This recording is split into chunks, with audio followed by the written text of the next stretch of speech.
هنا هردو مثل همه جلاشون مثل همه اینا این مال محمد رضا نمزاده اینم مال من دیدم چیکار where is my friends house 1987 Iranian movie.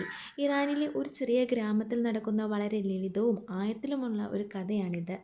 ഒരു school വിദ്യാർത്ഥിയായ അഹമ്മദ് തൻ്റെ കൂട്ടുകാരനായ നമാംജിയുടെ നോട്ട്ബുക്ക് തെറ്റിദ്ധരിച്ച് വീട്ടിലേക്ക് കൊണ്ടുവരുന്നു. നാളെ നോട്ട്ബുക്കില്ലാതെ തൻ്റെ അധ്യാപകൻ അവനെ സ്കൂളിൽ നിന്ന് പുറത്താക്കും എന്ന് അഹമ്മദിന് അറിയാം. അതിനാൽ വൈകുന്നേരം തന്നെ തൻ്റെ സുഹൃത്തിൻ്റെ വീട് തേടി അഹമ്മദ് ഒരു യാത്ര ആരംഭിക്കുന്നു.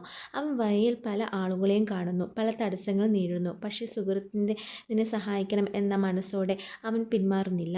സിനിമയിൽ പറയുന്നത് എന്താണെന്ന് കുട്ടിയുടെ ഉത്തരവാദിത്വ ബോധത്തെയും സൗഹൃദം നല്ല വിലയുള്ളതാണെന്നും മനുഷ്യരുടെ യും കരുണയും ഒരു ചെറിയ കാര്യം പോലും ഒരാളുടെ ജീവിതത്തിൽ എത്ര അർത്ഥം വഹിക്കുന്നു. ഇതൊരു വലിയ സന്തോഷമുള്ള സിനിമയല്ല, പക്ഷേ നന്മയുള്ള മനസ്സ് ലോകത്തെ എങ്ങനെ മാറ്റും എന്നും നിശബ്ദമായി പറഞ്ഞ ഒരു സിനിമയാണ്. വാച്ചായ ഹൃദയത്തെ തുടർന്നൊരു ക്ലാസ്.